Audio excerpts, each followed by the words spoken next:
Hola clase, in this chapter, chapter 5, we're going to start looking at the vocabulary, which is about housing, las viviendas, las viviendas.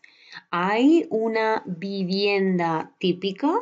Is there a typical housing? Like, is there any type of house that it's the common thing, like the typical thing? And we start in, what page was it? Page 140. You have the main vocabulary words.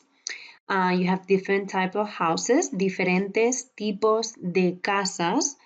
Y tenemos una casa, tenemos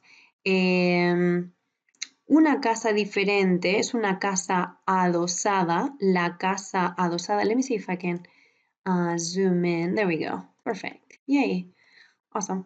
So, la casa adosada, it's like a duplex or apartment complex like that.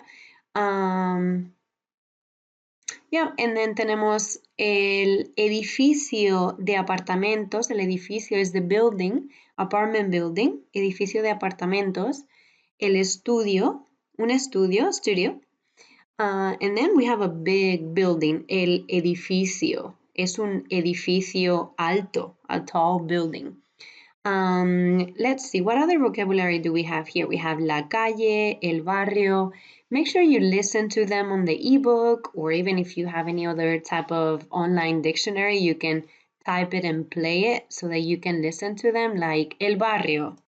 El barrio. El barrio. Let me turn it up. There we go. El jardín, la terraza. You have different vocabulary words. Like I was saying, you should probably write these down and study them. Some people use flashcards. Some other people use, when they're writing them down, they put the masculine words on one side and the feminine words on the other side on your notebook. So maybe you can remember like that. Yeah, so then la casa adosada, de la cochera is the garage.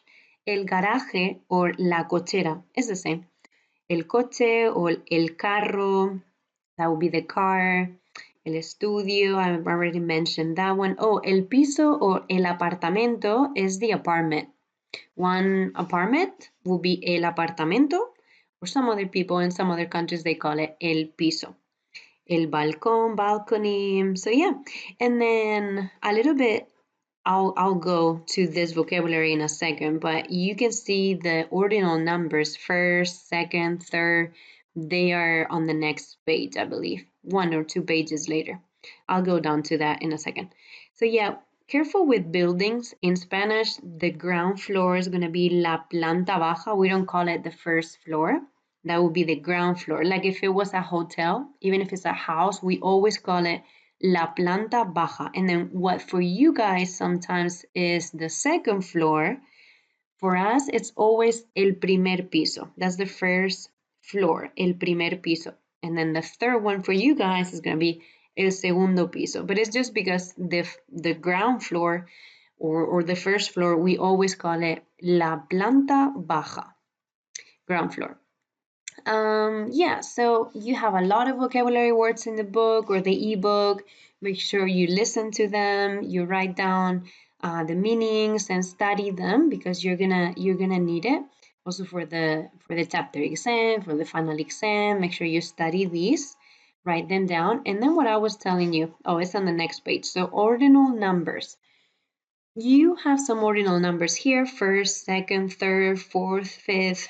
Make sure you listen to them. Primer, segundo o primero, tercero, cuarto, quinto, sexto. You need to be careful with first and third because there's a little rule here. Let's see. Here, first and third, when they're used with a noun that is, so when you have a noun right after, that is masculine and singular, primero and tercero, first and third, they will drop that final O.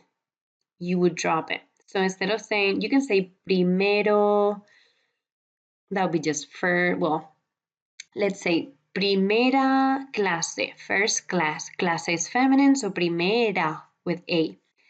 But if you add a masculine and singular noun right after, the first floor, the first book, the first phone, it's not gonna be primero, it will be primer piso, primer teléfono, primer libro. It's the first book that I read from whatever. Primer libro, blah, blah, blah. So just careful with that. And that would be it for this video. Make sure you look at the whole vocabulary, practice these words, and that's it for now. Gracias. Adiós.